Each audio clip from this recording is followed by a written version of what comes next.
Ողջույն սիրելի հայրենակիցներ, հերավար կապով ես այժմ հարցազրույցի եմ հրավիրել մեր հայրենակիցներից մեկին, Տիգրան Պողոսյանին, վերլուծաբան, որը բավական հետաքրքիր վերլուծություններով է հանդես գալիս նաև Facebook-յան իր էջում, եւ պիտի ասեմ, որ բազմաթիվ մարդիկ նաև նկատելով դա ինձ նաև առաջարկեցին զրույցի հրավիրել պարոն Պողոսյանին։ Բարև ձեզ, պարոն Պողոսյան, եւ շնորհակալ եմ հրավերս ընդունելու համար։ Ես Այդ էլ եմ շնորհակալ։ ձևաչափով։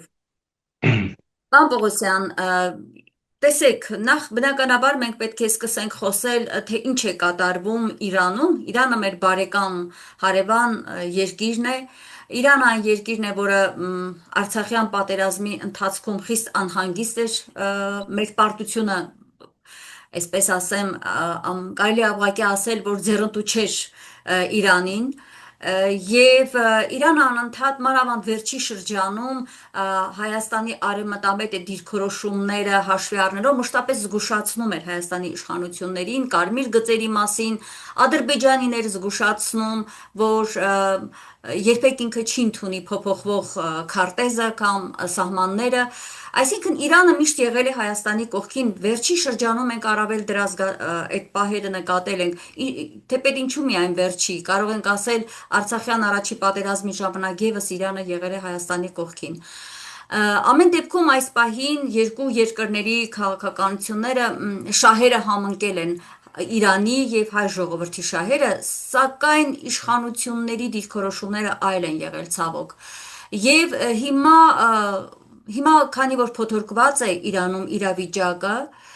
բնականաբար բոլորս անհանգիստ ենք Հայաստանում, թե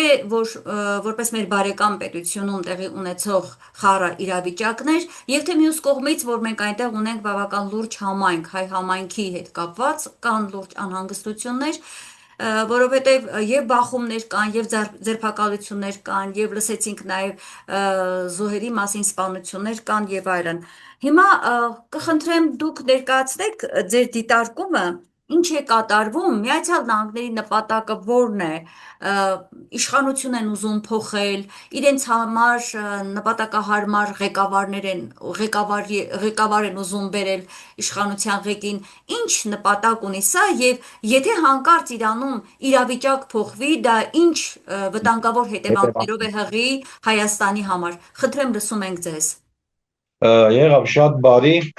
ճիշտ նկատեցիք, Իրանը մեր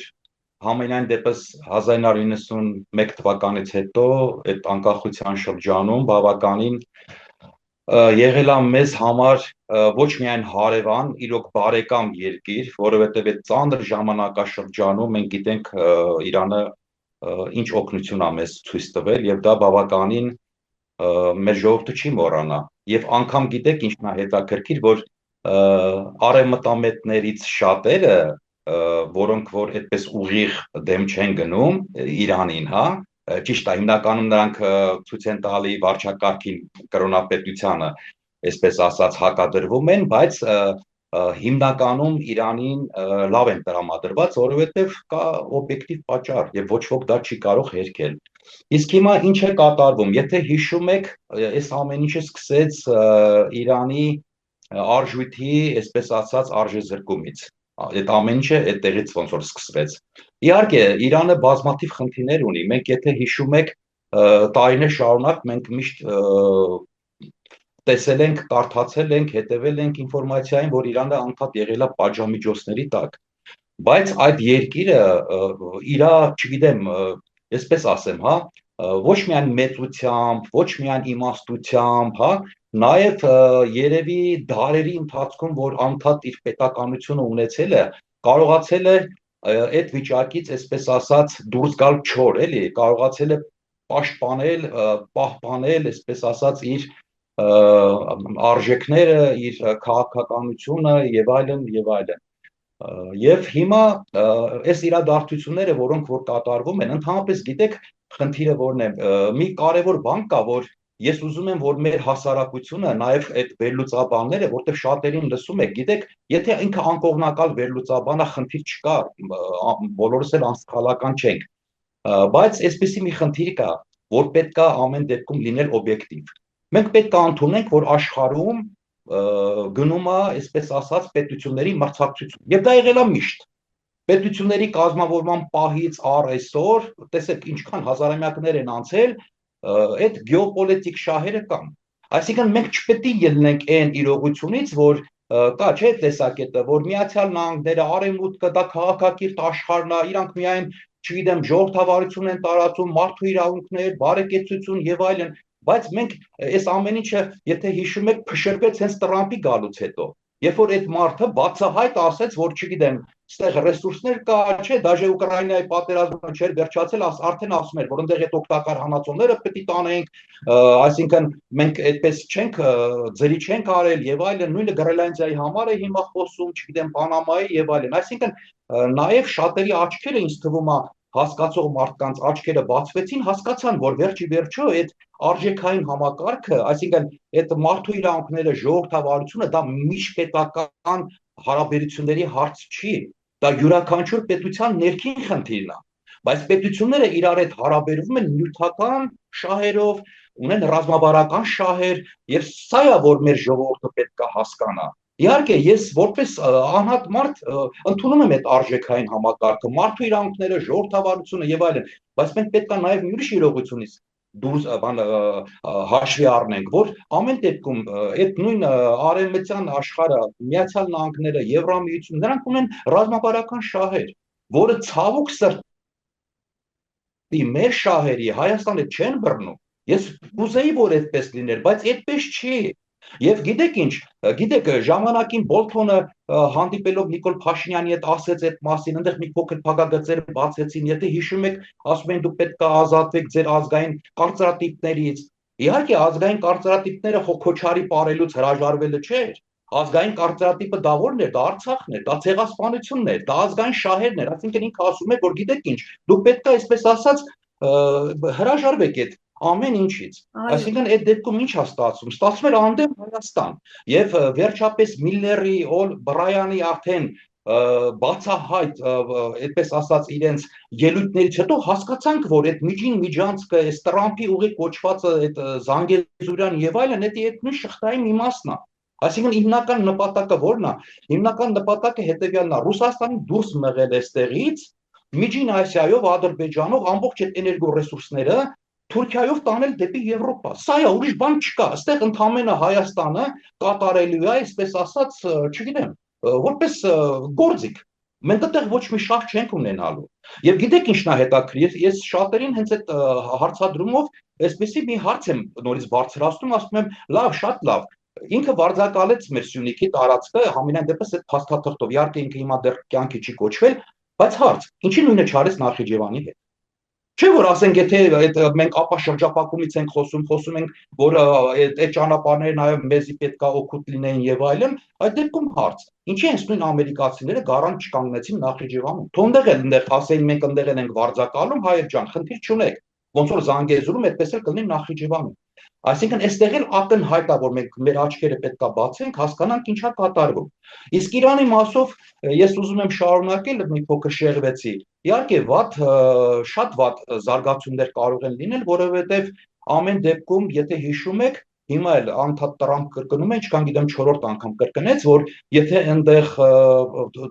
խաղաղ ցուցարարների նկատմամբ ուժ կիրառվի եւ այլն, ապա մենք ճամտեն։ կմիջամտենք, ինքը ուղղակի այդպես ասեց։ Հիմա բայց մենք տեսնում ենք, չէ, այնտեղ արդեն այդ խաղաղ ցույցերին զուգահեռ նաև կան ինչ-որ զինված խմբավորումներ, որոնք, չգիտեմ, կառավարական շենքեր են գրավում, բաներ են անում, հա, այդպես ահաբեկումներ են անում եւ այլն, այսինքն ինքը ոնց որ մեսեջ ուղարկեց եւ նամանավանդ բանը թակաժառանգնել Շահի որդին Ռզա Փահլևանին ինքն էլ չէ կոչ արեց բան եւ այլն, ժողովրդին դուրս գալ բան եւ այլն, այսինքն կատարել ինչ ապստամբություն։ Այսինքն ակնհայտ է, որ սա գունավոր հեղափոխություն է ճիշտ այնպես, ինչպես եղավ, ասենք, Կիևի Մայդանում։ Նույն բանն է։ Ինչ որ վերաբերում է, դուք լավ Կներեք, այստեղ եթե կարելի է մեկ միջանկյալ հարց, դուք չեք նմանեցնում նաև 2018-ին Հայաստանում տեղի ունեցածին, որովհետև Արևմուտքը մեր ժամանակ էլ աչքը փակում էր շատ բաների վրա, չէ, եւ մանավանդ միաժամանակ կոչ էր անում իշխանություններին օրվա այն ժամանակվա ուշ իշխանություններին կիրառել։ Այո, ու շիկիրարել նույն բառամթերքը այսօր Ա, օգտագործում է թե Միացյալ Նահանգների նախագահը, թե ՄԱԿ-ի խոսնակը երեք նույն ձևով խոսում էին։ Նույն Եվ ես ձևով, երբ այո։ որ լսում էի, այո, ինձ թվում էր, որ նույն Ա, իրավիճակ շատ-շատ նման է իրենց խոսակցություն, իրենց Ես խոսքերը, իրենց հայտարարությունները, այսինքն իրենք այս պահին իրենց պետք է իշխանություն փոխել, ուրեմն կողմեն այո, եկող ընդդիմությանը։ այո։ Հնարավոր է, որ իշխանափոխություն այնուհանդես լինի Իրանում։ Հնարավոր է, գիտեք, որովհետև եթե մենք հաշվի առնենք նաև Իրանի, այսպես ասած, էթնոդեմոգրաֆիական կազմը, որովհետև այնտեղ անջատողական ամեն դեպքում կա այդ պահը, բելուչների պահը կա։ Մենք գիտենք, որ այնտեղ բավականին ճիշտ է, տարբեր տվյալներով մոտավորապես 15-ից մինչև 20 միլիոն ազերիների մասին է գնում խոսակցություն, այսինքն ու իհարկե այնտեղ բոլորը ազերի չեն, թուրքալեզու տարբեր ցեղեր են, բայց թուրքալեզու ցեղեր են եւ ցավը որն է, որ մեղրից ներքև նրանք մեզ են սահմանակից։ Եվ գիտեք ինչն է հետաքրքիր, որ օրինակ էս մեր արևմտամետների էլի տեսակետը, իրանք այսպես են պատկերացնում շատ գեղեցիկ ձևով, գունավոր ձևով, ես նշել էի Facebook-յան էջում, որ այսպես էլի իրանք պատկերացնում են այսպես, Իրանը հեղափոխություն կլինի, շահը կգա, Իրանը կդառնա արևմտյան երկիր, Հայաստանին բարեկամ երկիր, Հայաստանը կդառնա արևմտյան, այսպես ասած, ճամբարում եւ ամեն ինչ օքեյ, բայց Արմինե ջան, մենք հերո չգնանք։ Սիրիան ընդամենը 24 թվականի դեկտեմբերին հրաժարական տվեց Ասադը եւ մինչեւ այժմ Սիրիայի իրավիճակը չի կայունանում։ Գիտեք դա ինչի հետ է պայմանավորված, որովհետեւ տեսեք, մենք ինչ ուզում ենք ասենք Ասադին, բռնապետ էր, չգիտեմ ինքը շիա փոքրամասնության ներողություն շիա չէ, ալևի էր, փոքրամասնության ներկայացուցիչ էր, բայց այդ մարդուն հաջողվում էր պահպանել Սիրիայի տարածքային ամբողջականությունը, երկրի կայունությունը եւ գումարած դրան տնտեսությունը, այսինքն այդ տնտեսությունը աշխատում էր նաև, որը հիմա չկա։ Տեսեք ինչ է տեղի ունեցել։ Առաջին հայացքից Սիրիան որպես տարածքային ամբողջականություն թվում է թե ինքը տա, որտեղ քարտեզի գույնով ինքը նույնն է, բայց իրականում ինչա կատարվում։ Իսրայելը մտել է այդ տարածք, չէ՞ որ Ասադը չկա հիմա։ Ինքը այդ որտեղ որ մտել է այդ տարածքներից դուրս չի գալիս։ Թուրքական բանակը որտեղ որ մտել է այդ տարածքներից դուրս չի գալիս։ Աղստամ քրդերը, որոնց ամերիկացիները խոսք էին տվել անկախության, չեն ենթարկվում այս ներկա իշխանությանը։ Ներկա իշխանությունն էլ, այսինքն այդ տղան, որ ինքը գիտեք, ժամանակին բան ա եղել, այդ Ահմեդ Շարան, չէ, ինքը աղստամ տերորիստ ա եղել, Ահաբեկիչ, որը այո։ այո, ամերիկացիք ներեցին միայն այն բանի համար, որ ինքը անցավ ամերիկյան ճամբար։ Իրան 10 միլիոն դոլարի իր գլխի համար գլխագին էին բան արել, պահանջել։ Ասիկ որպես բանի իգիլի, հա, իսլամական, այսպես ասած, պետության որպես ահաբեկիչի։ Ինչ եմ ուզում ասեմ, այդ մարդուն չի հաջողում Սիրիայում ստաբիլացնել իրավիճակը։ Բայց դա Եվ ըստ պետք է էության արդյոք, կներեք, բայց դա պետք է արդյոք արևմուտքին։ Արևմուտքին Ես հենց այդ սա քամուստն ինչի է պետք։ համար եմ ասում, կներեք, ես սա ինչի համար եմ ասում, ես սա ասում եմ մեր արևմտամետներին, Ահա, որոնք որ այսպես գունավոր ձևով ներկայացնում են, որ տեսեք, ասենք, հա, Սիրիայում Ասադը ընկավ։ Հիմա բանը Սիրիայի, այսպես ասած, տեր ու տնօրենը, փաստորեն հրահանգ իջեցնողը Միացյալ Նահանգներն է, չի կարգավորում հարցը։ Այսինքն ես այս զուգահեռ ինչի համար եմ Իրանի հետ անցկացնում, որովհետև տեսեք, մոտորապես մի 6 անգամ Սիրիան թե տարածքով, թե բնակչությամբ ինքը փոքր է Իրանից։ Սիրիայում մի ուրիշ առավելություն կա, այնտեղ համենայն դեպս մեծամասնությունը սուննի արաբներ են։ Պարսկ բանում Իրանում իրավիճակը բոլորովին այլ է։ Պարսիկ բնակչությունը ինքը ընդամենը 60%-ն է։ Դրա 40%-ը այլ ազգիներն են, 20%-ից մոտավորապես 25% դրանք ազերիներն են, այնտեղ քրդերն են գալիս 10%, արաբներ են ապրում, բելուժներ են ապրում, եւ գիտեք ինչն է հետաքրքիր, որ սրանց մոտ անջատողական ձգտումներ կա։ Եվ այդ ուզում ասեի, որ միևնույն է, եթե անգամ ամերիկացիներին հաջողվի այս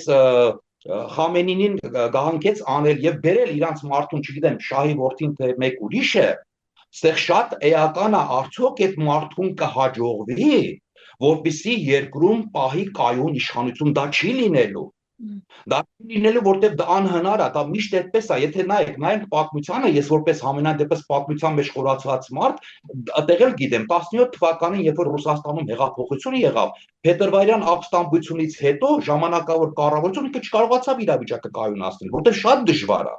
Երբ որ կան կառույցները, երբ որ աշխատում են պետությունը, այսպես ասած, մի օրգանիզմ է եւ քանդվում է, դրա փոխարեն նորի գալուց այդ ամեն ինչը վերականգնել շատ կարճ ժամանակամիջոցում, դա շատ դժվար հարց է։ Եվ երկրորդ պայմանը, որ Իրանը, տեսեք, Իրանը որպես պետություն ինքը գոյատևում է հենց այդ շիա մահմեդական կրոնի շնորհիվ։ Այսինքն դա է միավորում Իրանի այդ բազմազգ ազգերի։ Դուք պատկերացրեք կրոնապետությունը ընկնելուց հետո յուրաքանչյուր այդ էթնիկ ազգային բաները բարձրացնելու են իրանց ազգային խնդիրները եւ всё, արդեն չի լինելու այդ միասնությունը։ Սա է խնդիրը, այդ որ շատերն ասում են դե թող ինքը դառնա աշխարհիկ երկիր, ես օրինակ մտածում եմ այսպես, այդ Իրանը ունի այդ առանձնահատկությունը, ինքը այդ միասնությունը պաշտպանում է այդ կրոնի միջոցով, այդ կրոնապետության միջոցով։ Ճիշտ եք։ Նույնիսկ եթե ինքը այդ կրոնավորները կորցնեն իշխանությունը, ուղղակի ասենք, հա, շարունակեն մնալ շիա մահմեդականներ, դա ոչինչ է, դա իշխանություն չի, դա կլինի մեր առաքելական եկեղեցու նման, ասենք, պետությունից առանձնացված, բայց քանի որ պետության ձեռքում է նաև կրոնը, այսինքն կրոնավորների ձեռքում է պետությունը, իրանք դրա շնորհիվ կարողանում են այդ գաղափարախոսության շնորհիվ, այստեղ շատ էական բան է, որ մեր հասարակությունը հասկանա, որ այդ գաղափարախոսության շնորհիվ է պահպանվում Իրանի միասնականությունը, տերիտորիալ ամբողջականությունը։ Իսկ Հիմա եթե պարոն Պողոսյան, Աստված քանի հակառակ դեպքում, եթե նույնիսկ աշխարհիկ երկիր դառնա, ինքը քանդվելու է, եւ եթե, չգիտեմ, ես էթնիկ այդ քարտեզը մեր այդ քաղաքագետները կամ վերլուծաբանները գիտեն այդ քարտեզը, չգիտեմ, ես նայել եմ կոնկրետ իր մեղրից ներքև արևմտյան եւ արևելյան ադրբեջաններ կան Իրանի տարածքում։ Եվ այդտեղ ապրում են ադրբեջանական բնակչություն, այսինքն եթե դրանք անջատվեցին, նշանակում մենք այլևս Իրանի հետ սահման չենք ունենալ։ Սա է հարցը, որ մեր այդ բաները չեն հասկանում։ Եվ նա այդ մյուս կողմից իհարկե Աստված ոչ անի, որ այդպիսի ընթացք ստանա, բայց կստացվի, որ մենք կունենանք մեր Երեք սահմանից կողմից։ մի պետություն, որտեղ քաոս է։ Իսկ այս Այո, միջև այս պահը կայուն պետություն է, Իրանը ինքն իր եւ հետո ներսում, կներեք Արմինե ջան մի կարճ բան էլ ասեմ այո, կապած դրա խնդրեմ։ հետ։ Փախստականների հոսքի դեպքում Պարագայում իսկա կլինի, եթե հեսա տեղական լինի, եւ ինչ է կարծում, ովքեր են գալու, ուր են գալու։ Այնտեղ սահմանը Սյունիք են գալու եւ ովքեր են գալու։ Գալու են Ադրբեջան։ թուրքալեզու ազերիները։ Չեն գալու Թեհրանի բաները, ասենք, պարսիկները, ավելի շատ նրանք են գալու։ Այսինքն դուք տեսեք, ստեղ էլ Ադրբեջանը ինքը կարա լավ մանիպուլյացիա անի, ոնց որ տարբեր երկրներում, հա, գալիս են վրանները խփում են, մնում են, եւ նրանք ամեն ինչ կանեն։ Իսկ ես ինչքան գիտեմ, Սյունիքում մեր բնակչության թիվը մոտավորապես ճիշտ է, տենց այդ մարդահամարի տվյալներն էլ ոնց որ տենց հստակ չի, բայց մոտավորապես իրանց տվյալներով մի 100-120 հազար ինչ որ մարդ է։ Դուք պատկերացնում եք, ասել մի 30-40 հազար փախստական կա։ Ու դրանք տարիներով մնա, դրանք դառնալու են ուղղակի ադրբեջանական պետության էմիսարները։ Դրանք դառնալու են այդտեղ իրանց համար հենարան, հենակեկ։ Դա ճիշտ է։ Այսինքն Աստված չանի, որ տենց ընթացք ստանա։ Բայց որ իրադարձությունները գնում է այդ հունով, ես չեմ կասկածում։ Ու ամեն ինչ արվում է դրա համար։ Ամեն ինչ արվում է դրա համար, որ հասցնեն դրան։ Հիմա պարոն Պողոսյան, նախ հետաքրքիր է այս քարոզչությունը, որին դուք անդրադարձաք եւ անունը դրել եք գունավոր պատկերացումներ ունեցող հայ Հա, արևմտամետներ, ճիշտ եք եւ ասում։ կան, գիտեք, կան այտենց։ Նույնիսկ Հա, ազնիվ հա, մղումներով կան այդպիսի մարդիկ։ չգիտեմ, Որ ազնիվ ուղղակի մղումներով չգիտեմ, են, հա, թե ի վերջո հա, մենք հաշվի առնենք հետևյալ հանգամանքը։ Վերջի շրջանում Արևմուտքը Եվրամիությունը կոնկրետ հայտարարեց 15 միլիարդ եվրո Հայաստանի իշխանությանը տալու համար, որի մեջ մտնում հիբրիդային, են նաև մեդիա, որոշ այո, լրատվամիջոցներին ֆինանսավորելը, ՀԿ-ներին ֆինանսավորելը, այսինքն ստացվում է, որ նույն իրավիճակը, ինչ մենք 20-30 տարի ունեցել ենք, այն ժամանակ սորոսական համարվողներն են, հիմա էլ Եվրամիության այս գրանտակերները մեջտեղ են եկել, իմ տպավորությամբ ուղղակի քարոզը գնում է հատուկ հենց այս ուղղությամբ։ Սա այո, այո, վճարված քարոզ է, ինչի հետ պարոն Պողոսյան մենք գործ ունենք, համակարծիք եք այդ դիտարկման հետ։ այո, իհարկե։ Իհարկե, մենք գործ ունենք, տեսեք, ես հիշում եմ, որ ուրեմն Խաչիկյանը ինքը ասեց, որ մոտավորապես 300 բլոգերներ կան, որոնք որ ֆինանսավորվում են արևմուտքից, աշխատում են, անհատ բլոգերներ են։ Եվ չգիտեմ ոնց էր հաշվել, ինչ էր արել, այսինքն պատկերացրեք, եւ այդ կազմակերպությունները, եւ այդ ՀԿ-ները, եւ այդ անհատ մարդիկ, իրանց քարոզները, գիտեք, այսպեսի մի բան էլ կա, ես անկեղծ ասեմ, կարճ ասեմ, ես 30 տարուց ավել եղել եմ արևմտամետ, ցավոք սրտի եմ ասում, բայց ինձի 2020 թվականի պատերազմը Արմինե ջան սթափեցրել է, սթափեցրեց, անկեղծ եմ ասում, միգուցե գտնում եմ պատճառը, գիտեք ինչն էր, միգուցե պատճառը նա էր, որովհետև ես որ 30 տարի առաջ դարել էի արևմտամետ, Սորոսը դեռ գրասենյակ չէր բացել, այսինքն ես եկել էի իմ, այսպես ասած, աշխարհայացքի, այսինքն իմ բանով էի եկել, առանց որևէ ագիտացիայի, առանց որևէ ազդեցության, բայց ճիշտն ասած, դա էլ եմ հասկանում ինչի հետևանք էր, որովհետև այսպես է, եթե դու ուզում ես անկախություն, ումից պետք է անկախանաս, բնական է Ռուսաստանից եւ այլն, այնտեղ արդեն այս խնդիրներն է, բայց ես նաև հասկացա, այս հենց այդ 20 թվականի պատերազմի ընթացքում հասկացա, որ ամեն դեպքում պետությունների մեծ մասը իրանք ձևական են անկախ պետություն։ Կամ այսպես ասած անկախության աստիճաններ կա։ Ցավոք սրտի մեր արևմտամետներից շատերը իրանց թվում է, որ եթե խոսում են Հայաստանի անկախությունից, ապա Հայաստանը պետք է դառնա Շվեյցարիա, Ֆրանսիայի նման անկախ երկիր։ Հենց սա է կեղծիքը, հենց այստեղ է թաքնված, ինչպես ասում են շանգլուխը, կեղծարարությունը, ավանտյուրան, այսինքն ստացվում է, որ մեր ժողովրդին, այո, մեր ժողովրդին սնուցում են ինքնիշխան, ժողովրդավար եւ այլն, բայց իրականում ոչ նա կա։ Մենք այդ երկու փաստերի հետ կանգնած ենք այդ բանի առաջ, հա, երկընտրակի առաջ։ Դրա համար եմ ասում, ես չեմ ուզում բոլորին պիտակավորել, որտեղ կան նաև ազնիվ մարդիկ, որոնք ընկել են դրանց թակարդը,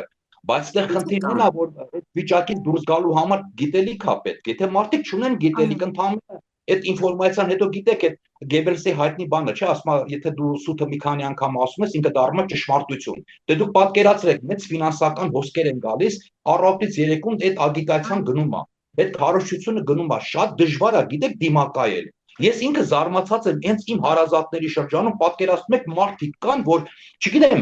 Ռուսաստանի արևով երդվում էին։ Հիմա այդ մարդիկ Ռուսաստանի անուն չեն ուզում լսել, բայց ես գիտեմ, որ այդ մարդը կրթված մարդ չի։ Ես գիտեմ ինչի հետևանքա դա։ Գալիս է նստում է հեռուստացույցի առաջ, կես ժամ լսում է, իր ուղղակի արդեն դվածել են, վերջ։ Դե մենք տեսնում ենք, այո, շատ ճիշտ է, հանրային հեռուստատեսությունը մանավանդ պատերազմից հետո ամբողջությամբ այսպես ասենք, կարելի ասել Ռուսաստանի գրպանը գցել, Արցախի հարցից սկսած, ամբողջ այս ընթացքը եւ մարդիկ էլ պարտավոր չեն որ լինեն քաղաքական վերլուծաբաններ, սա ցավալի իհարկե փաստ է եւ մեր մարզերում մանավանդ առավել շատ են խայծը կուլ տվել։ Լավ, հիմա շատ կարևոր բան ասացիք, եթե հանկարծ իրավիճակները Իրանի հետ ներսում այդպես հանկարծ ընթացք ստանան եւ Միացյալ Նահանգներին հաջողվի Վենեսուելայի այդ սցենարը իրականացնել կամ գուցե Սիրիայի սցենարը իրականացնել, մենք այո կունենանք քաոսային իրավիճակով լարված իրավիճակ ունեցող հարևան պետություն, որտեղ բավական մանավանդ սահմանին, ինչպես ասացիք, ադրբեջանցիները շատ ակտիվ դեր կունենան եւ չեք կարծում, պարոն Պողոսյան, որ հենց սրանով է պայմանավորված վերջին այս օրերին Ադրբեջանի նախագահ Ալիևի նոր այսպես ակտիվ, ագրեսիվ հայտարարությունները։ Հիշեցնեմ ուղղակի, օրեր առաջ նա ելույթ ունեցավ բավական ծավալուն, որտեղ նորից սկսեց Հայաստանին անվանել թշնամի պետություն, կարելի ասել սպառնաց, մինչև մենք չճանաչենք սահմանը, ասում է, դուք պետություն չեք ունենա, մենք ոնց կուզենք, այդպես էլ կճանաչենք սահմանը, դուք պատկերացնում եք ցինիզմը ուր է հասել Ալիևի, խոսեց Զանգեզուրի միջանցք կոչվածի մասին, հայտարարեց դե անունը կարևոր չէ, բայց դա լինելու է, ինքնասպան չէ, ասում է Հայաստանը, որ չուզենա, այսինքն բացահայտ սպառնալիքներ Հայաստանին ուղղված։ Չուզենա, մենք կպարտադրենք, պարզ ասեց։ Հիմա ինչ զարգացումներ եք դուք սպասում Իրանի այս ֆոնի վրա։ Հնարավոր է, որ Ադրբեջանը, որը միաժամանակ շատ ակտիվ զինվում է, հնարավոր է, որ գնա կոնկրետ ռազմական գործողությունների։ Թեպետ մյուս կողմից էլ մտածում ես, այստեղ կա Նիկոլ Փաշինյան, որը ձեռքերը վեր պարզած, ասում է բոլոր ձեր ցանկությունները կանեմ, էլ ինչի է տանկերով գալիս, կգա գուցե մեքենաներով։ Ես համաձայն եմ, կա այդ տեսակետը, որ եթե ինքը խաղաղ ձևով ստանում է ամեն ինչ, ինչ կարիք կա պատերազմելու, բայց գիտեք ամեն դեպքում մի կարևոր բան կա, որը իմ կարծիքով Ադրբեջանին մտահոգում է, Ոչ ոք չգիտի վաղը ինչ կլինի։ Հա, Մենք չգիտենք Ուկրաինայում պատերազմը ոնց կվերջանա։ Մենք չգիտենք Ռուսաստանի քայլերը։ Կոնկրետ ասենք, որովհետև գիտեք, այդ բանը կա, ճիշտ է, ասում են, որ Ռուսաստանը գնում է, չէ, այդ խոսակցությունը, որ Ռուսաստանը գնում է, Հայաստանը հանձնում է Թուրքիային եւ այլն, բայց այդ խոսույթը կա։ Բայց ես հիմնականում, այդպես իհարկե ես այդ կարծիքին չեմ, ես հասկանում եմ այսպես, որ Ռուսաստանը ոչ թե գնում է, այլ Ռուսաստանը իր ազդեցության լծակները Հայաստանի վրա ամեն դեպքում թույլատրել է։ Սա օբյեկտիվ պատճառ է, մենք պետք է ընդունենք, որովհետև ինքը նախ առաջինը գիտեք, պատերազմի մեջ է, տնտեսական ծանր վիճակի մեջ է, այսպես թե այնպես դա արդեն ազդեցության թույլատում է նշանակում։ Եվ գիտեք, ամենամեծ թյուրիմացությունը որն է, որ ասում են, այսպես ծայրահեղ երկու մոտեցում կա, ասում են ոնց կարող է պատահի բանը Նիկոլ Փաշինյանը Մոսկվային դեմ գնա, ինքը կատարում է Մոսկվայի հրամանները եւ օրինակներ են բերում, որ մենք ՀԱՊԿ-ի անդամ ենք, ԵԱՏՄ-ի անդամ ենք, բոլոր այդ բաները կատարում ենք եւ այլն եւ այլն։ Բայց ես օրինակ այդ մարդկանց հետեւյալը կասեմ, եթե այդպես է, շատ լավ։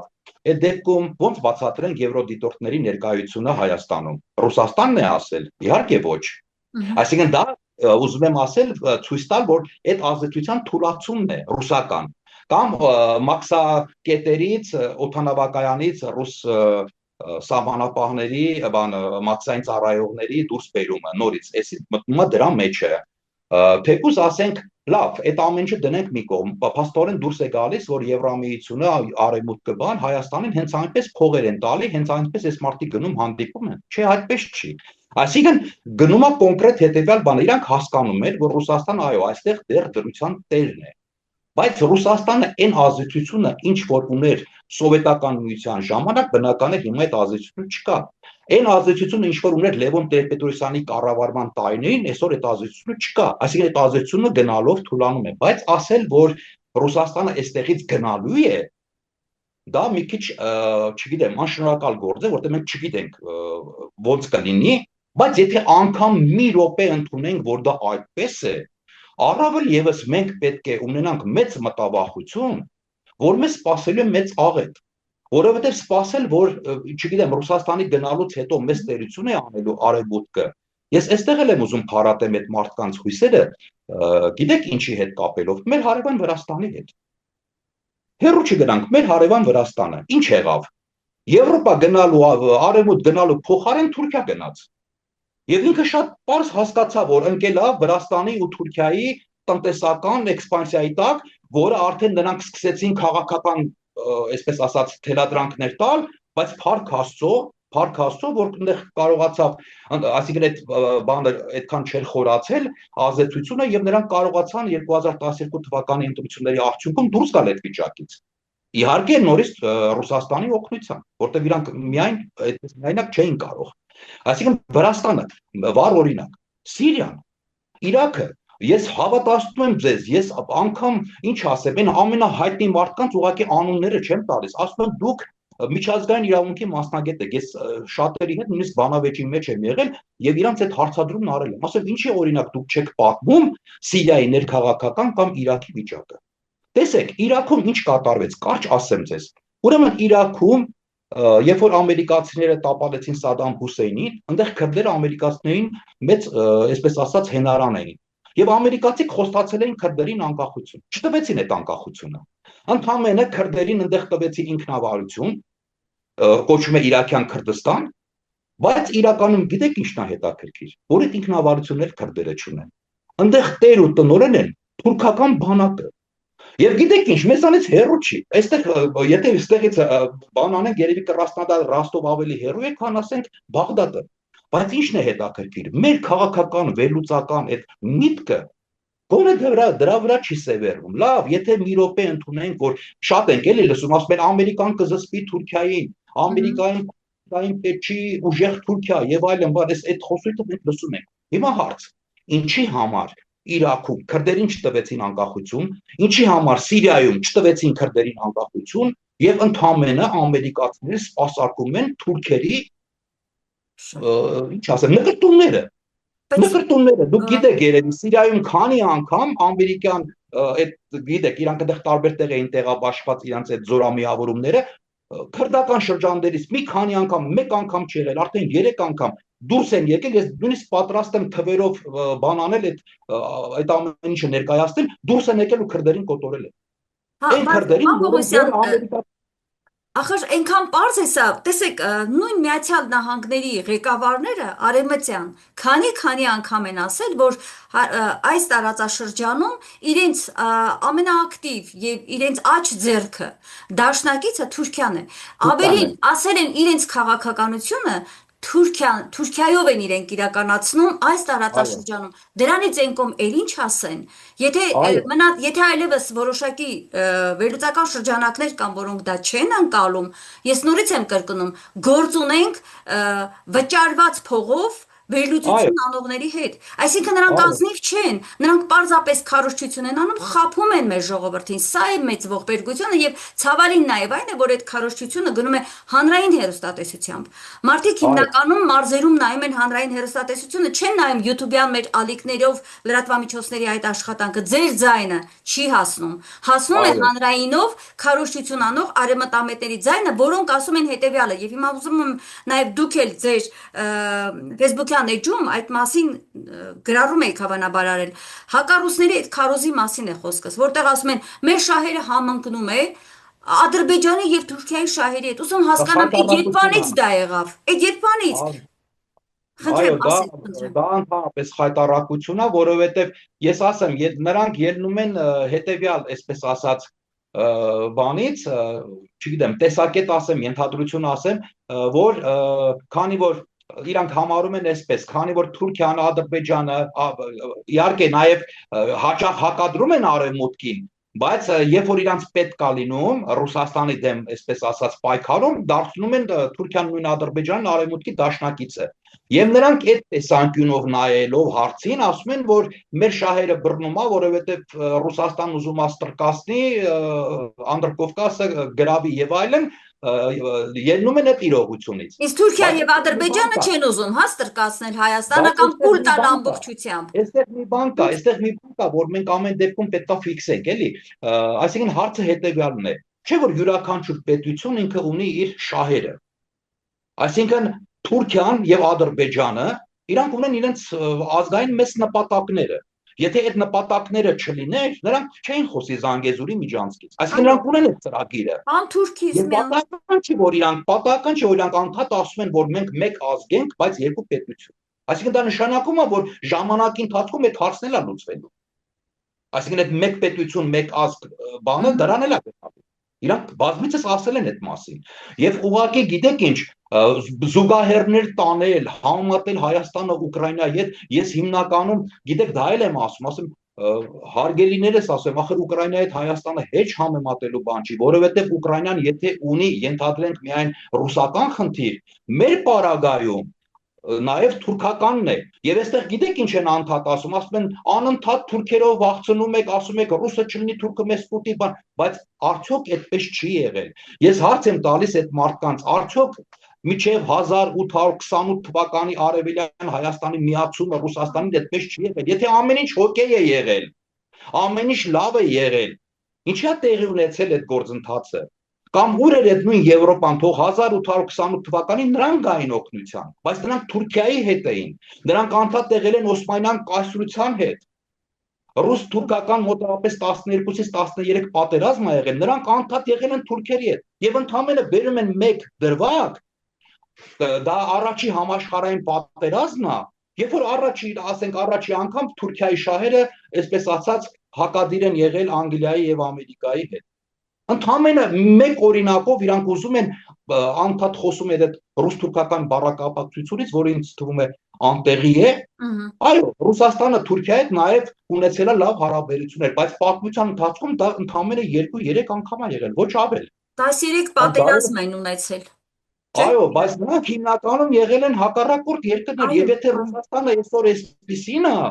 դա իր թուլությունն է ցույց տալիս, իր թուլ վիճակն է ցույց տալիս։ Իսկ ուղղակի դա չափազանցնել ասել, դե որ թուլ է, ուրեմն պետք է նրանից հրաժարվենք, Okay, հրաժարվեցինք մենք ի վիճակի ենք մեր սահմանները պաշտպանել։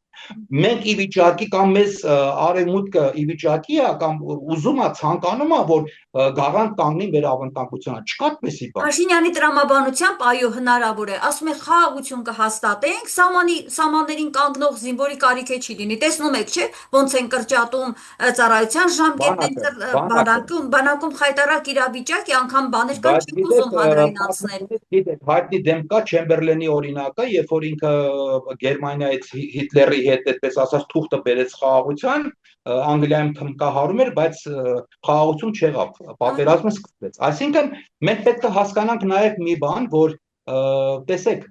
այսօր շատ է դրա մասին խոսում, ինձ էլ են այսպես ասած հակաճառում, ասում են հիմա եթե Ադրբեջանից էժան վառելիք է գալիս կամ Թուրքիայից ապրանք է գալիս, մենք հապնում ենք, ինչ վատ բան կա տեղ։ Իհարկե վատ բան չկա տեղ, բայց այդտեղ խնդիրը մեր ընդդիմադիրների նրանում է կայանում, որ նրանք պետքա բացատրեն հետեւյալը, եթե առևտուր ես անում, նա քեզ ինչ որ բան է վաճառում,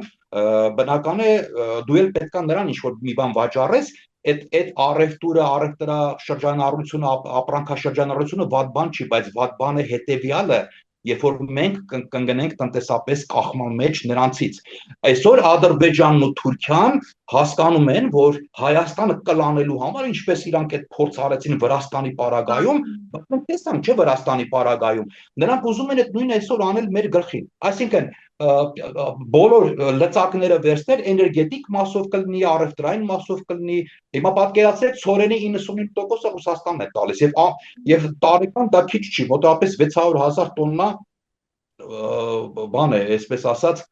ցորեն է մեզ մատակարարում։ Պատկերացնում եք, եթե մենք այդ ամեն ինչով կախում ունենանք թուրքերից։ Այսինքն Նրանք ստացվում է թելադրում են դա։ կարևոր հացահատիկը, որը անվտանգային տեսանկյունից կարևոր մթերք է, Այո,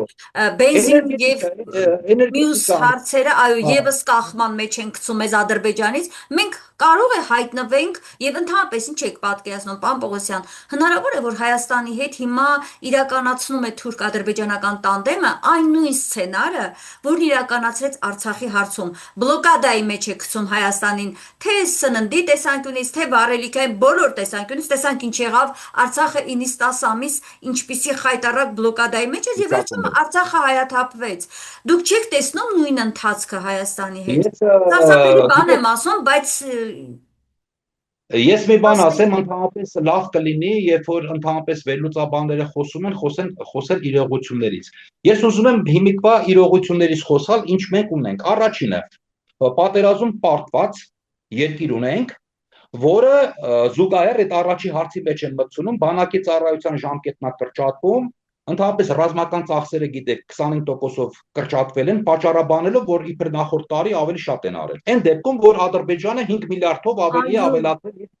բանը։ Երկրորդը, Ռուսաստանի ազդեցությունն է թուլացած Հայաստանի վրա, սա երկրորդ փաստը։ Երրորդը, Արևմուտքը եւ Թուրքիան հնարավոր բոլոր միջոցներով աստեղից դուրս են ուզում մղել Ռուսաստանին։ Իսկ դա նշանակում է ֆինանսական, պրոպագանդիստական, այսինքն այդ ՀԿ-ների, բաների, սա երրորդ գործոնն է։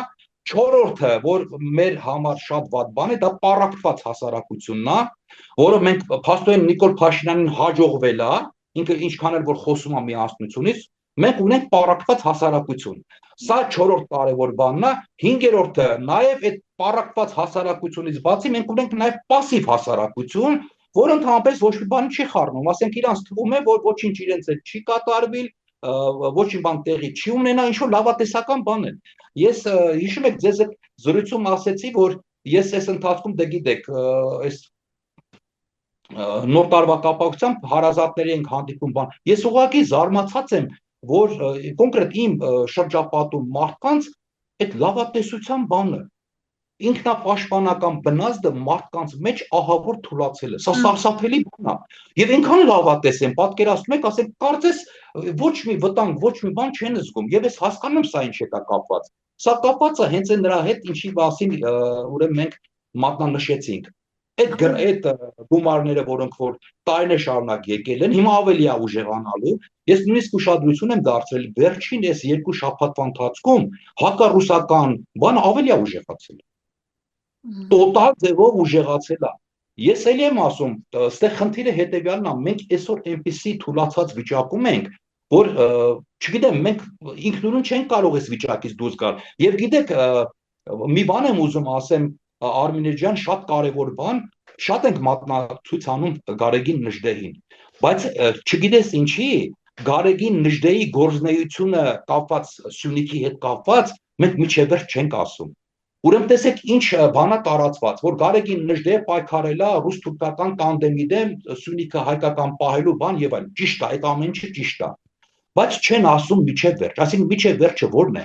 Որ Գարեգին Նժդեհը, ես նույնիսկ այդպիսի մի հոդված եմ գրել, որ ինչի Գարեգին Նժդեհը չդարձավ Զելենսկի։ Ինձ շատերը նույնիսկ հակաճառեցին, ասում են ոնց թե Զելենսկի, բան ասեմ իհարկե հասկանալի է, որ Զելենսկին Գարեգին Նժդեհից հետո է եղել։ Բայց ես բանն եմ ուզում, միտքն եմ ուզում ասել հետեւյալ բանով, որ Գարեգին Նժդեհը ինչ արեց, ինքը հասկացավ, որ ուժերը անսպար չեն։ Ինքը հասկացավ, ինքը տեսավ դա, որ այդ պահին չայրած փոքրագույնը խորթային Հայաստանն է։ Եվ նա Ալեքսանդր Միասնիկյանի հետ եկավ համաձայնության։ Ես ուզում եմ այդ արևմտամետները թող ասեն, եթե սուտ եմ ասում, թող ասեն այդպիսի բան չի եղել։ Ինքը համարել է խորթային Հայաստանը չայրած փոքրագույն։ Ասել է մենք այսօր դա իրողություն է, ընդունում ենք, դա մեր հայրենիքն է։ Այսօր դա է, ուրիշ տարբերակ չունենք։ Եվ նույնը արեց Երևանում Դրոկ Անանյանը, որը հասկացավ, որ վсё, արդեն ինքը իրավիճակը մենք չենք տիրապետում, այդ նույն մենք չէ, որ մենք այդ ժամանակ արևմուտքի դաշնակիցն էինք։ Ռուսաստանը մեզի այդ ընթացքում ասեց հրաժարվեք Սևրի դաշնակից, դա տեղի չի ունենալու։ Եվ մենք ունենանք համեմատաբար ավելի մեծ սահմաններով Հայաստան։ Մենք այդ ժամանակ ուրեմն մոտավորապես ընդհանրապես 18-ից 20 թվականներին պատերազմների երկու ռուս-թուրք բանը թուրք-հայկական պատերազմների ժամանակ կորցրել են 200,000 մարդ։ Թե բանակում եւ թե խաղաղ բնակիչների շրջանում, այսինքն թուրքերը կոտորել են։ Դուք պատկերացնում եք, եթե 20 թվականին մենք օր առաջ ընդունեինք ռուսական առաջարկը։ Ես արևմտամետներին հարց եմ տալիս, եթե մենք մայիս ամսին շուտ մտնեինք խորհրդային միության կազմում, արդյոք կներ 1920 թվականի սեպտեմբերի Թուրքիայի հարձակումը Հայաստանի վրա չէր լինի, որովհետև ռուսները կմտնեին այստեղ, թուրքերն իրանց դաշնակիցն էին, վերջ պատերազմը տեղի չէր ունենա, Ղարսը կմնար մեզ, Սուրմալուն կմնար մեզ, այսինքն կմնար ռուսական։ Բայց մեր դաշնակցական կառավարության անհեռատեսության պատճառով, որտեղ տոգորված էին Սևրով, ինչպես հիմա այս արևմտամետ կոչվածները, եւ այդպես բերեցին, հասցրեցին մինչեւ դեկտեմբերի 2-ի Երևանի համաձայնագիրը, որ արդեն ուշ էր։ Պատմության դասերը մենք չենք սերտում։ Պատմության դասերը չենք, տեսեք, ասում են, որ ինչն է հետաքրքիր, ասում են ռուսները թուրքերը կիսեցին Հայաստանը եւ այլն, ճիշտ եք ասում, ընդունում եմ, բայց ինչի չեք ընդունում, որ եթե մենք օր առաջ շուտ կորցանանայինք, որովհետեւ ռուսները գնում էր այդ բանակցությունները եւ գիտեք ինչ, այդ արխիվային բանն էլ կա, Ջոն Կիրակոսյանը փաստորեն մեր մեծագույն, այսպես ասած, ճիշտ այդը խորհրդային շրջանում է եղել, չնայած մենք նույնը կարող ենք կարդալ Խատիսյանի, Հովհաննես Քաջազդունու, Շանթի, Լևոն Շանթի, որը եղել է պատվիրակության բանակցություններ վարողող կողմը Ղարախանի եւ Լեգրանի հետ։ Կա այդ բոլոր արխիվային բաները, որ նրանք ասել են եղբայր հրաժարվեք, չեն հրաժարվել։ Այսինքն հույսները դրել են Սևրի դաշնագրի վրա, հույսները դրել են Արևմուտքի վրա, այն դեպքում, որ ազգերի լիգան Հայաստանը չընդունեց իր կազմը, այսինքն այն ժամանակ ՄԱԿ-ն էր, այն ժամանակվա ՄԱԿ-ն էր, հետո էր ՄԱԿ-ը պետք է գար։ Այսինքն մենք այս իրողությունները չենք ընդունում։ Մեզ ասում են, այո, գիտեք ինչն է հետաքրքիր, ամենավատ բանը, որ այս արևմտամետների համար եմ ասում, արևմուտքը ինչ աներ, երբ որ հայկական բանակը չկռվեց։ Ուրեմն, դա էլ այստեղ էլ է թույլատվություն։ Մենք չենք կռվել միայն Ղարսում, բայց պատերազմը 1920 թվականի սեպտեմբերի 27-ից ոնց որ ասենք այս 44 օրյան այդ սիմվոլիկան պահպանվել է հարձակումը այն ժամանակ էլ է այդպես եղել ուրեմն սեպտեմբերի 27-ին պատերազմը սկսվել է Թուրքիան հարձակվել է մեզ վրա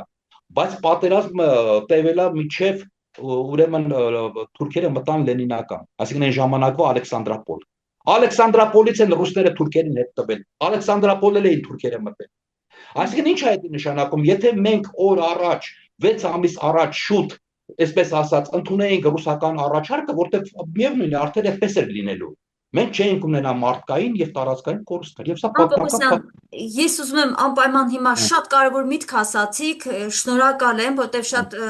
պատմություն իմացող մարդը կարողանում է այսպես, հա, փաստերը իրար կողքի դնել եւ ամբողջ պատկերը, puzzle-ը հավաքել, ինչպես ասում են։ Դուք հավաքեցիք նոր puzzle-ը եւ հիմա, եթե ես հիմա վերհիշենք ուղղակի 44 օրյա պատերազմի ժամանակ, եթե Նիկոլ Փաշինյանը ընդուներ Վլադիմիր Պուտինի առաջարկը եւ կանգնեցներ պատերազմը, երեք անգամ, Շուշին հայկական էր լինելու, իրավիճակը ամբողջությամբ այլ էր լինելու եւ մենք կպահպանենք փոքր չափեր, գոնե 12,000 քառակուսի կիլոմետրանոց Արցախը կպահպանենք։ Չեք կարծում, որ դա իսկապես հնարավոր կլիներ, բայց Արմեն նա ջան, գնաց, այո, ես շատ կարևոր բան ասեմ, որ էլի շատ կարևոր է, տեսեք,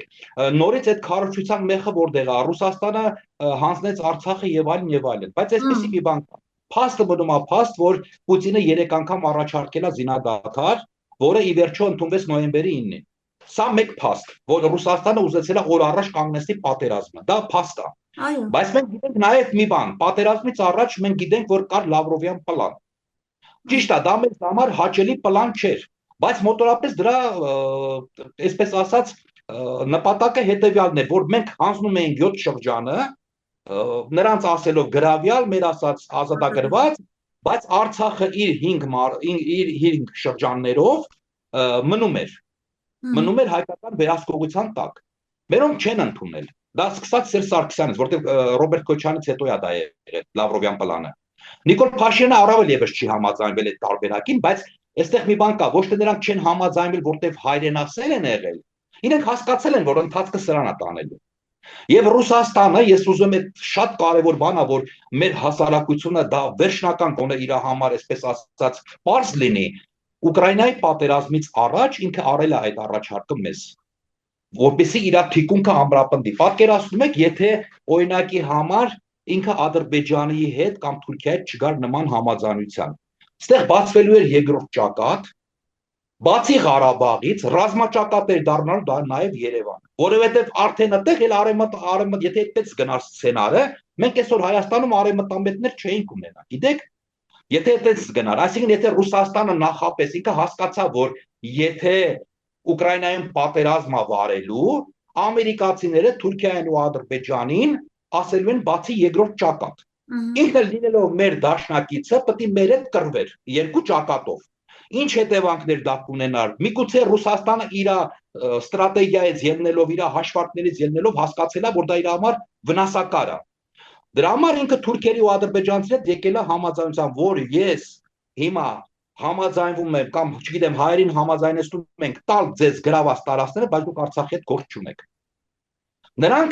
Նրանք փաստորեն համաձայնվել են, բայց պատերազմը, որ Ադրբեջանը սկսել է մեր դեմ, ես չեմ ընդունում, որ դա Ռուսաստանն է արել։ Ուղղակի Ադրբեջանը օգտվել է այդ վիճակից։ Հաշվարկ են արել, հասկացել են, որ միևնույն է Ռուսաստանը ոչինչ անել չի կարող, որտեղ ինքը պատրաստվում է այդ պատերազմին, Ուկրաինայի դեմ պատերազմին, ստիպված, բայց այդ ընթացքում նորից ձեր ասած 3 անգամ առաջարկ ա եղել։ Եվ վերջապես մի բան էլ կա, եթե Ռուսաստանը ուզում էր հանձնել Արցախը, պատերազմի ընթացքում 90% արցախահայերի եկան Հայաստան։ Պատերազմը ավարտվելուց նրանք հետ են գնացել։ Եթե ռուսներն ուզում էին հանձնել, ես հիմա հարց եմ տալի, նրանք ո՞նց են հետ գնացել։ Չէին կարող ռուս զինվորը ընդեղից չթողնել, Լաչինում չթողնեին, որ հայերը հետ գային։ Եթե տալիս էին, թող այն ժամանակ տային, բայց ինչ են հայերը վերադարձել։ Որովհետև հայերի վերադարձը ապահովում էր նաև ռուս խաղապահների գոյությունը Արցախում։ Այսինքն դրանով էր պայմանավորված, եթե հայերը չէին գնում Արցախ, ռուս խաղապահներ այնտեղ չէին լինում։ Այդպես էլ եղավ։ Դուրս եկան նաև ռուս խաղաղապահները, հայերի դուրս գալուց հետո։ Դուրս եկան նաև ռուս խաղապահները։ Իսկ այն հարցը, որ ինչի ռուսները չեն պաշտպանել այդ բլոկադայի բանի ժամանակ, վերջապես եկեք մի բան հասկանանք, ռուսները հասկացան, որ մեր իշխանությունները համագործակցում են Ադրբեջանի հետ, գնում են եւ Պրագայում, չէ, ասենք հարց։ Հիմա այդ շրջափակումը այդ դեպքում ինչի սկսեց 2022 թվականի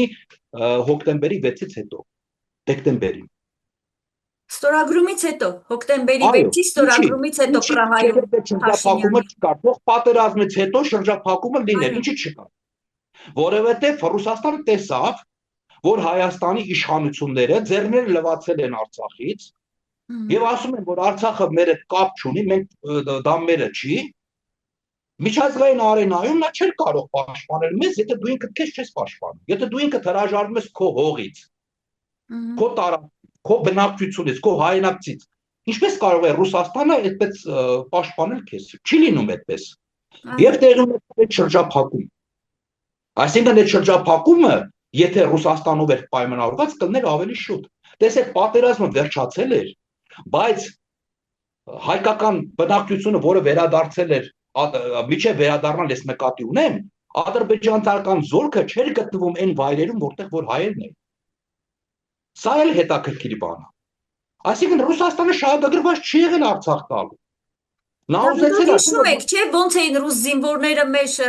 Արցախի հայերին, մեր հայրենակիցներին տեղափոխում, ոնց էին վերաբերվում։ Այն պահից հետո դուք շատ ճիշտ վերլուծեցիք, այն պահից հետո, երբ Հայաստանի իշխանությունը դավաճանեց Արցախը, հանձնեց եւ հայտարարեց Պրահայում Փաշինյանը, այո, Արցախը հանձնելու մասին, ամբողջ իրողությունը փոխվեց, այդ մասին նաեւ Պուտինն է ասել, որ գնացիք այնտեղ համաձայնության եկաք, մենք ինչ կարող ենք այլևս անել։ Այո, շատ լավ, պարոն Պողոսյան, գալով այսօրվա իրավիճակի, որտեղ մեր եթերաժամանակն արդեն ավարտվում է, շատ հետաքրքիր է ձեր հետ զրուցելը, կարծում եմ մենք մեկ օր առանձին կհատկացնենք Արցախյան այս ամբողջ իրավիճակը 44 օրը,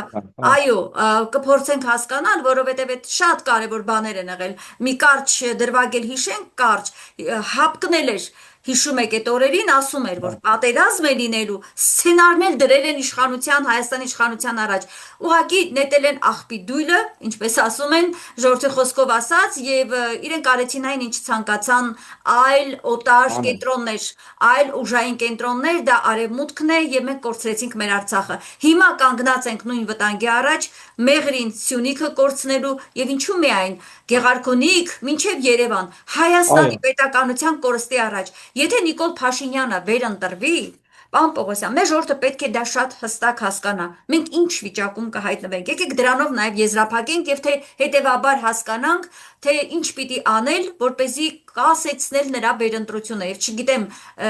ընդդիմությունն այդ ուղղությամբ իզորու է անել, թե ոչ։ Եվ ուրեմն ինչ կկանգնի մեր առաջ, եթե մենք հունիսի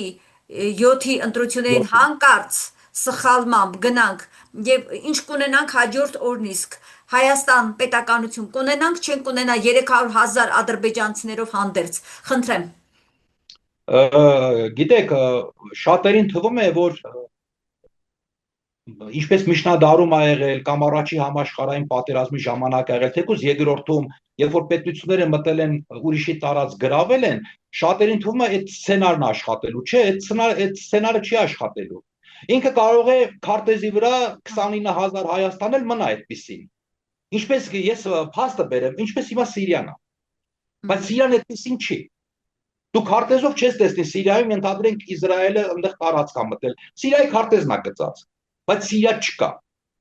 Սիրիայում կա իշխանություն Նիկոլ Փաշինյանի նման, բայց թուրքամետ, ինքը թեկուզ եւ արաբ է, ասենք Սիրիայի ազգաբնակչության, նույն էթնոսից է, բայց ինքը ներկայացնում է Թուրքիայի եւ Իսրայելի շահեր։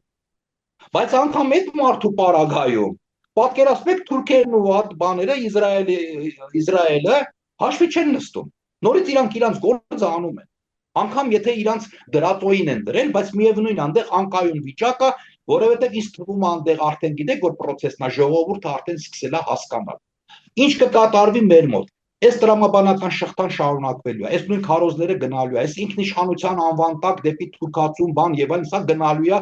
100%-ով, որտեղ մենք տեսնում ենք նաեւ դուք ասեցիք, լավ ասեցիք, որ ասում են Թուրքիան, Ադրբեջանը արդեն դաշնակից են մեզ։ Սա խայտարակություն է, ոնց կարող է դաշնակից լինի, երբ որ ստրատեգիական մենք տարբեր շահեր ունենք։ Այո։ Ինչ նշանակում դաշտ, մենք չենք կարող դաշնակից լինել, մենք տարբեր հակադիր դաշտերում ենք գտնվում։ Եվ ինչ տեղի կունենա, ցավոք սրտի, այո, եթե այս սցենարով գնա, որովհետև տեսեք, ամեն դեպքում դուք գիտեք, որ ընտրություններին շատ քիչ ժամանակ է մնացել, համենայնդեպս ես էլ մարդկանց հետ հանդիպելուց շատեր հետ եմ հանդիպում թե աշխատանքում, թե տարբեր, այսպես ասած, միջավայրում բան եւ այլն, այդ վտանգը չեն զգում, ցավոք սրտի չեն զգում։ Ինչա տեղի ունենալու։ Ես ճիշտ ասած չեմ հավատում, որ ընտրություններին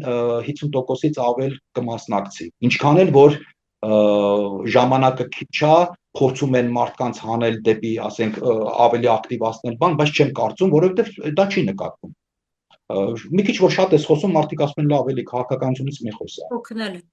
Հոգնու շատերն են այդպես ասում, մի խոսքով այդ վիճակը շատերի մոտ է առկա։ Կարծում եմ, որ ընտրություններին կմասնակցի նորից ընտրելու իրավունք ունեցողների կեսը, բայց ցավոք սրտի իշխանությունները ունեն առավելություն։ Մենք գիտենք, դա վարչական ռեսուրսն է, անգամ Ամերիկայի Միացյալ Նահանգների նման երկիրը, որտեղ պետական ինստիտուտները աշխատում են, ընտրական համակարգը համենայն դեպս մեր հետ համատած, մեր նման երկրների հետ համատած ավելի կատարյալ է եւ այլն, այնտեղ էլ վարչական ռեսուրսը մեծ օգուտ է տալիս։ Ես ճիշտ ասած այդ տոկոսները չեմ կարող ասել ինչքան այդ վարչական ռեսուրսի տոկոսը, բայց գիտեք, ոստիկանությունը, բանակը, պետական հաստատությունները, ես ասեմ ավելին, նույնիսկ մարդիկ հիմա թիրախավորված են, որտեղ որ այդ քոլեջներ են, չգիտեմ, դպրոցներ են, բան են եւ այլն, այդ դրանց տնօրենները ահաբեկված են։ Ասում եմ, եթե այստեղ ինքը չհաղթեց, ես տնօրեն չեմ ելնի։ Ես ասեմ, սա մեծ մտահոգություն է։ Մեծ մտահոգություն է, այսինքն այդ վախը կա, այդ որ ասում են իբր թե բան է փոխվել եւ այլն, ոչ մի բան էլ չի փոխվել։ Այսինքն Չի կներեք, փոխվել։ Փաշինյան շատ գրգռված է, որ Այսինքն տեսեք, Փաշինյանը լինի, որովհետև ես կարճ իրենք ասեմ, պաշտոն կկորցնեն։ այո, որովհետև տեսեք, մենք գիտենք, որ ուսումնական հաստատություններում, բաներում լինում է տեղամասային հանձնաժողովներ։ Տեղամասային կենտրոններ են լինում։ Ձևավորում են տեղամասային կենտրոններ։ Հիմնականում դպրոցներում, մանկապարտեզներում, իհարկե նաև առանձին բուհերում եւ այլն։ Եվ այնտեղ ընտրական process պետք է կատարվի։ Եվ հիմա եթե ասենք այդ տվյալ տեղամասում ինքը պարտվի, այդ տվյալ հաստատության ղեկավարը ինքը խաչ քաշեց իր աշխատանքի վրա։ Եվ շատերը ցավոք սրտի այս մտավախությունը ունեն։ Հիմա արդեն ունեն։ Վախենում են փաստից, այսինքն սա վարչական ռեսուրսի մասով ասեցի, քարոզչական բնական անհավասար լինելու իրանք ակտիվ են եւ իրանց ոնց որ ասում ավելի շատ է, այսպես ասած, այդ ագիտացիան գնալու, գումարած այդ իրանց արեմտամետ բանակը, որ անդադ այդ թույնը կաթացնելու են եւ այլն, եւ հիմնականում գիտեք, իմ մտավախություն նաեւ ասեմ, որ նույնիսկ քաղ տեխնոլոգներն են դա փաստում, կա տեսակետ, որ իբր եթե երկու մեծ ճամբար լինի, այսպես ասած, այսինքն իշխանական եւ ընդդիմադիր, այդ դեպքում ընդդիմությունը կհաղթի։ Ես այդ կարծիքին չեմ։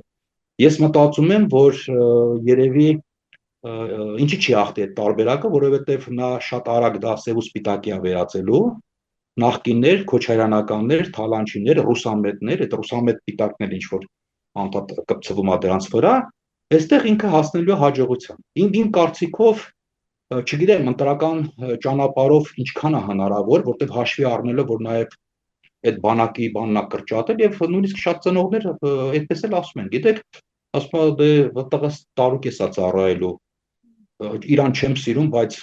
այն մյուսներն այդպեսի բան չեն ասում, այսինքն ինքը հակված է ընտրելու Նիկոլ Փաշինյանին։ Նախընտրական էր նաև այդ քայլը, այո, բանակի հետ նախընտրական էր եւ կապված այդ առողջապահական բանի հետ, թոշակառուների բանը, որը նույն բանից է, այսպես ասած, այսինքն դա աշխատող է, ինքը նաև այս բաներ, մենք դեռ չգիտենք միջև ընտրությունների պահը էլ ինչ կլինի, միգուցե չգիտեմ, ինչ որ ասենք նորից Ադրբեջանից ինչ որ բեռներ կան, ես չգիտեմ, նույնիսկ ասում են, չգիտեմ ինչքանով է հնարավոր, ոչ միայն գերիների պահը, դա գերիների պահը բնական է Արցախի ռազմաքաղաքական ղեկավարության մասին չի խոսքը, այնտեղ ասենք այնպիսի մարդիկ, որոնք այդպես կարևոր դերակատարում չեն ունեցել կառավարման ոլորտում բան, նույնիսկ չգիտեմ, կարող է Թուրքիայի հետ կապված նորից ինչ որ բաներ լինի, ինչ որ, չգիտեմ, սահմանի բացում եւ այլն բան, որը կարող է էապես օգնել իրեն վերընտրվելու հարցում։ Հա, այսինքն եթե մենք հաշվենք Եվրամիության օժանդակությունը, ֆինանսական, ընդհանրապես Արևմուտքի օժանդակություն, Թուրքիան քայլեր կանի դրական, արդեն ակնարկվում է, Ադրբեջանը եւս այսպես մի քանի գերիներով դրական իմպուլսներ կտա, Ահա։ Այո, դա մեծ Պապուկոսյան խնդրեմ մի փոքր հետ կնստեք, որովհետև կադրը փոխվեց։ Մի փոքր հետ նստեք, այդպես շնորհակալ եմ։ Այո, այսինքն ռեսուրսները, պետական լծակներ, ռեսուրսները ամեն ինչ կօգտագործի։ օգտագործներ Դե ուրեմն այո, եւ ահա, աջակցություն դրսից։ Տեսեք, իսկ Ռուսաստանի պարագայում ես ուղղակի ապշում եմ, երբ որ Ռուսաստանին են մատնանշում։ Ես չգիտեմ, ասենք մենք գիտենք, որ Ռուսաստանը այստեղ ոչ մի ֆինանսավորում չունի։ Այսինքն չունի այդպիսի միջոցներ, որպեսզի հա, գործունեությամբ զբաղվի։ Մենք գիտենք, որ դա այդպես է։ Եթե իրանք հերոստալիկները նկատի ունեն, հերոստալիկները, ռուսական հերոստալիկները կամ չգիտեմ, այն մյուս ալիքները, որոնք որ ամենայն դեպս հատված են դեպի Ռուսաստանը, բայց ես չգիտեմ, այդ ալիքները ինչքանով դեր կկատարեն մեր ժողովրդի ընտրության հարցում, որտեղ տեղ ֆինանսները չի աշխատում։ Չկա լավ, այդպիսի։ ինչ ենք հիմա, դուք, ես ոնց հասկացա ձեր խոսքում, դուք չեք սիրում կանխատեսել, փաստերի հետ եք Ես չեմ արտահայտում, ուզում, ճիշտն ասած, բայց կանխատեսում չեմ ուզում անեմ, բայց ամեն դեպքում չեմ ուզում, որ ընդդիմությունը, այսպես ասած, ճիշտ է, հասկանում եմ, որ դա նաև քարոզչական բան է, որ պետք չի, այսպես ասած, հուսահատվել, պետք չի ընկճվել եւ այլն, բայց մյուս կողմից գերագնահատել, ասել, որ չգիտեմ, նա ձայն չունի կհաղթի։ Մենք գիտենք, որ ինքը ինչքան էլ որ ձայն չունի, ամեն դեպքում ունի հետևորդներ։ Դա փաստ է։ Ճիշտ է, մենք գիտենք այդ իր ֆեյքերի բանը, որ չգիտեմ, Facebook-յան բաներում տեսնում հա, ենք, բայց ես օրինակ անկեղծ ես մարդկանց բոլորին հետ որ հետևորդներ հանդիպում եմ, կան։ ես գիտեք ինչն է հետաքրքիր, անգամ այսպեսի մի բան կա, ովքեր որ նույնիսկ բացահայտ չեն պաշտպանում իրեն։ Ես ասեմ, շատ մարդիկ կան, որ նույնիսկ չեն էլ սիրում իրեն։ Ահա։ Բայց ինչ են ասում են, բայց խաղաղության համար մենք իրեն կընտրենք, էլի, գոնե խաղաղ վիճակա։ Այսինքն խայծը կուլ են տվել, պարոն Պողոսյան, ինքը կարողացել է ժողովրդի մոտ այդ Այսինքն, խաղաղության այստեղ շատ կարևոր աշխատողի բան է, կերպարով ներկայանալ։ որպեսզի մենք մեր ժողովրդին հասկացնենք, որ ընդդիմությունը չի ուզում պատերազմ, որ մենք էլ ենք ուզում խաղաղություն, բայց այստեղ խնդիրը դա չի, այստեղ խաղաղություն չի, այստեղ ուղղակի գնում է Թուրքիայի եւ Ադրբեջանի, Պետության։ այսպես ասած, Հայաստանի վրա իշխանություն Այո, ունենալու բանը, սա է հիմնական ցավը, որ կա։ Ես չգիտեմ ինչքանով կհաջողվի մեր ընդդիմությանը այս բանը բացատրել, բայց սա մեծ խնդրեմ է, մեծ շատ խնդիր։ կարճ ժամանակ է արդեն մնացել, շատ կարճ եւ վտանգը շատ Եվ մեծ է։ շեշտը ինչի վրա դնել, գիտեք, դա էլ է կարևոր, ես միշտ նկատել եմ, նույնիսկ կարևոր է այդ բառերը, խոսակցությունը, կոչերը, չգիտեմ, լոզունգները, ինչ լոզունգներ կաշխատեն, սա մեծ գործ է, որովհետև դու կարող ես ժամերով խոսել, բայց դա էֆեկտ չի տալիս։ Բայց երկու նախադասություն մի լոզունգ, ինչ որ ինքը կարող է էական ազդեցություն ունենալ մարդկանց վրա։ Ինձ թվում Տեխնոլոգիաները է, պետք է ճիշտ օգտագործին դիմությունը, այո, չգիտեմ, պետք է շատ կկարողանան թե ճիշտ ոչ, այնինչ օգտագործել։ հաջողությամբ անում է Նիկոլ Փաշինյանը 7 տարի արդեն, 8 տարի Այո, արդեն շուտով։ այո, Ամեն դեպքում լարված իրավիճակը շարունակվում է, մենք նորից կապի մեջ կլինենք։ Պարոն Պողոսյան, այս անգամ ստացվեց արտաքին քաղաքականություն, Իրան, ներքին իրավիճակ ընդհանուր խոսեցինք, կարծում եմ առանձին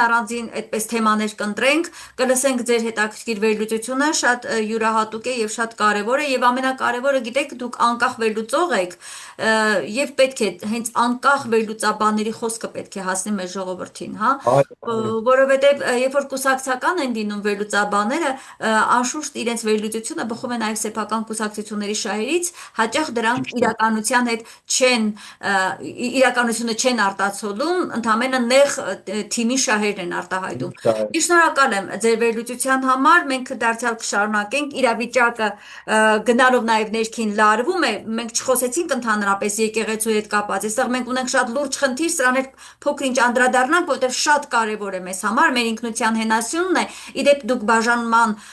ժողովրդին բաժանելու մասին խոսեցիք նախկիններ, սևեր, սպիտակներ, ներկաներ եւ այլն, ես այստեղ տեսնում եմ լրջագույն վտանգ հոգևոր դաշտում եւս հայ ժողովրդին պառակտելու, հա, Սուրբ Արաքելական եկեղեցու հետևորդներ, Նիկոլական աղանդի հետևորդներ, ես չգիտեմ ինչ խայտարակ մի պատկեր է այսպես ուրվագծվում, այս պահի դրությամբ կան մի քանի հոգևորականներ, որոնք որոշակի նորից ճնշումների տակ, ես գիտեմ, տեղյակ եմ, այս անգամ էլ գործի է դրվել Նավասարդ Կճոյանի ճնշումները եւ իր թևի այդ ներկայացուցիչներին անպայման պարտադրում է միանալ իրենց այսպես կոչված այդ խորհրդին բարեփոխումների,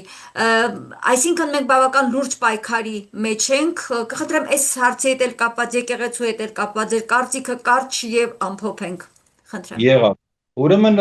եկեղեցու հետ կապված ես ուզում եմ մի կարևոր բանի մասին ասել։ Գիտեք, այդ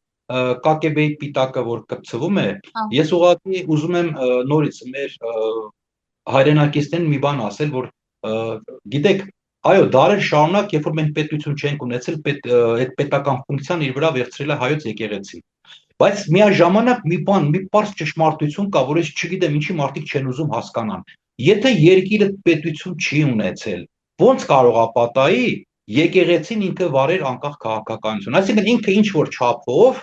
եթե եղել է Օսմանյան կայսրության, եթե եղել է Պարսկաստանի, եթե եղել է ցարական Ռուսաստանի տիրապետության տակ, ինչ որ չափով նաև ենթարկվել է նրանց, որտեղ այլապես չէր կարող ուրիշ ձև լիներ։ Բայց այստեղ խնդիրը հետևյալում է, որ մեր եկեղեցին դարեր շարունակ մենք լինելով օտար տիրապետության շրջանում ինքը կարողացել է պահել մեր ինքնությունը։ Այո, ենթարկվելով այդ օտար տիրապետություններին, բայց ինքը կարողացել է եւ չգնահատել դա, չասել, որ նա այդպիսի մեծ դերակատարում է ունեցել, իմ կարծիքով դա արդար չի։ Ես չգիտեմ, ես ճիշտն ասած ես հավատացյալ մարդ չեմ, բայց քանի որ մեր եկեղեցին է, մենք հայ ենք, մեր առաքելական եկեղեցին է եւ ինքը նորից եմ ասում, կատարյալ ոչի բան չկա։ Հետո գիտեք, մի ցավ եմ ես մեծ ապրում, որ եթե այսօր մենք վրացուն, իտալացուն, չգիտեմ, մենք չենք տեսնի, որ Հռոմի պապին, մենք գիտենք, չէ, որ նույնիսկ պեդոֆիլներ են եղել Հռոմի պապ։ Խայտարակ վիճակն է Միշնադարում, Հիմա էլ, իսկ ինչու ոչ հիմա։ Հազարը մի խնդիր կա հենց հիմա։ Ապրեք, ասենք պատկերացնում եք, ասենք բանը վրացին ինքը դուրս գա իր ուղղափառ եկեղեցու դեմ, չի կարող այդպեսի բան լինի, նույնը ռուսը։ Սա խայտարակությունը, սա ամբողջ աշխարհը մեզ վրա ծիծաղում է։ Լավ, դու վարչապետ ես, գործ անելիք չունես, դու ես որտեղ ես մտնում։ Բա ունի, հենց եկեղեցին քանդել է նրա անելիքը։ Այո, որտեղ ինքը մի ուրիշ խնդիր ունի, եկեղեցին ունի ինքը փաստորեն ժողովրդի շրջանում, այսպես ասած, հեղինակություն, ռեյտինգ ունի, իհարկե տարբեր թվեր են հասնում եւ այլն, բան, ինձ թվում է իրեն դա է մտահոգում, որովհետեւ եկեղեցին է այսօր մեր ինքնությունը պաշտպանում։ Դա իրենից մտահոգում։ Մեր եկեղեցին մտահոգում է մեր արտաքին թշնամուն, իսկ քանի որ նա արտաքին թշնամու քաղաքականություն իրականացնողն է, բնականաբար հրահանգը տրված է քայքայել եկեղեցի, սա է։ Պիտակավորում է եւ ինքը պիտակավորում է, որ ռուսական, չգիտեմ, կակեբեի եւ այլն բան, այսինքն այդ պիտակավորումով փորձում է այն մարդկանց, որոնք որ հակառուս են, անկախության ջատակով են, փորձում է այդ մարդկանց ներգրավել այս process-ի մեջ, բայց նորից եմ կրկնում, սա արդար չի։ Մենք պետք է հասկանանք, որ այդպես չի իրականում։ Այսինքն չի կարելի այդպես նայել հարցերին, այդպես ծայրահեղական մոտեցումներով նայել, ասել այսպես է եղել, այնպես է եղել։ Նա խորհրդային միության շրջանում առավել եւս գիտեք, որ կրոնը ոչ մի դերակատարություն չի ունեցել պետության կյանքում, բնականը համակարգը այնպեսին է եղել, որ եկեղեցիները նրանք ազդել են։ Այո, այդ գործակալական ցանցը եղել է եւ այլն եւ այլն։ Եվ շատերը ուղղակի հետո պետք չի խառնել ամեն ինչ։ Գործակալ,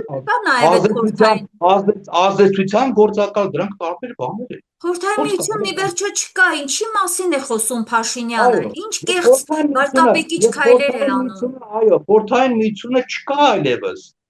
Խոսել, ասենք, դուք այսօրվա իրողությունները թողած, երբ որ այսօր, գիտեք, մի բան էլ տեսեք, խոսում են, չէ, բոլորը ռուսական ագենտ եւ այլն բան։ Իսկ ինչի մի հատ մատնացույց չեն անում թուրքական կամ ադրբեջանական գործակալական, ինչ չունեն այդ մարդիկ ստեղ ցանցեր։ Ոնց կարողա չունեն։ Դուք հիշում եք, որ պատմում էին կեղծ անձնագրերի տպման մասին, որ ադրբեջանցիներին տրվել էր բան, պատերազմի ընթացքում էր այդ խոսակցությունը շրջանառվում, պատերազմից հետո եւ այլն բան, այսինքն ինչա նրանք չունեն, այդ դուք միայն ռուսական KGB-ն եք տեսնում, Բայց կներեք, սովետական պարոն եք տեսնում։ Պողոսյան, ուրիշ Հա, գործակալների հետ կապված էլ էին շրջանառվում, անուններ պտտվեցին, թե Արարատ այո, Միրզոյանի հետ կապված, թե այո, այնտեղ այո, ազգային ժողովի խոսնակ, փոխխոսնակ, հա, ով գնաց է Ռուբեն Թուրքիայում կրթություն Ռուբինյանի, է Ռուբեն ստացել, Ռուբինյանի, Ռուբեն այո, Ռուբինյանով, ով հա, թուրքերենի մասնագետ է, այնտեղ է հա, կրթություն է ստացել, թեպետ ինքը հերքում է, բայց փաստեր կան, փաստաթղթեր կան արդեն հստակ։ Այսինքն նույն Նիկոլ Փաշինյանի հետ կապված, այսինքն այս մարդիկ իրենք ներսում գործակալական ցանց են գուցե թե, բայց մենք ոչ մեկս չենք բարձրաձայնում։ Ինչի օրինակ ընդդիմությունը այդ մասին չի խոսում։ Ինչի չի ասում ընդդիմությունը, եթե դուք վիրավորում եք մեր սրբազանին, մեր վեհափառ հորին, հորը, դուք իրավունք եք ձեզ վերապահում նման բաներ ասելու, ուրեմն ես էլ իրավունք ունեմ որպես քաղաքացի ասելու, իսկ այո, դուք ովքեր եք։ Դուք գուցե հենց ինքներդ եք գործակալներ, թուրքական այո, այո։ գործակալներ։ Ես ձեզ հետ համաձայն եմ, եթե այդ փաստերը պետքա վերհանվեն կոնկրետ այդ մարդկանց մասով, ովքեր որ աշխատել են եւ այլն, դա պետքա անպայման ասվի։ Իսկ քարոզչական քաղաքական, այսպես ասած, պայքարի բանում պետքա շեշտը դրվի հետեւյալի վրա, նորից եմ կրկնում, դա այն է, որ պետքա մարդկանց ասել,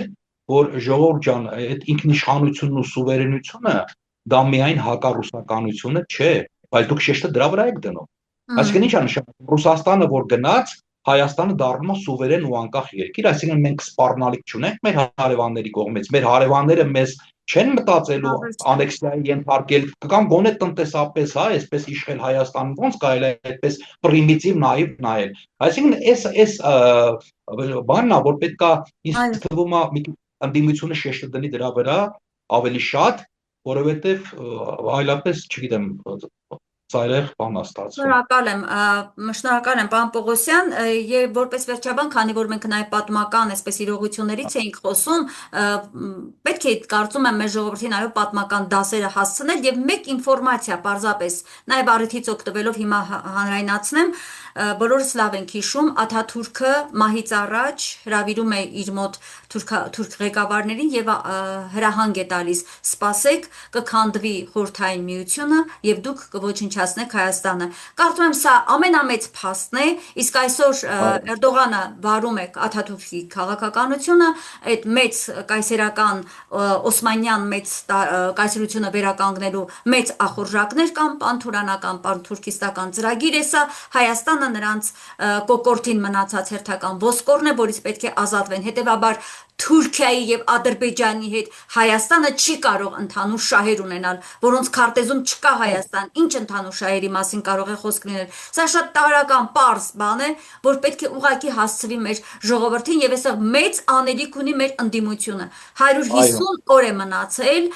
այս ընթացքում պետք է հստակ աշխատանք իրականացվի այո մարզերում։ Շնորհակալ եմ, պարոն Պողոսյան, ձեր շատ խորքային եւ հետաքրքիր, շատ հետաքրքիր հարցազրույցի համար։ Մենք ձեր հետ հաճախակի կապի մեջ կլինենք եւ փուլ առ փուլ կվերլուծենք, թե ինչ է կատարվում եւ ինչ է սպասվելու։ Իսկ այժմ ես իմ հեռուստադիտողների վերհիշեցնեմ, որ հեռավար կապով ես զրուցում եի վերլուծաբան Տիգրան Պողոսյանի հետ։ Լավ եղեք, կհանդիպենք։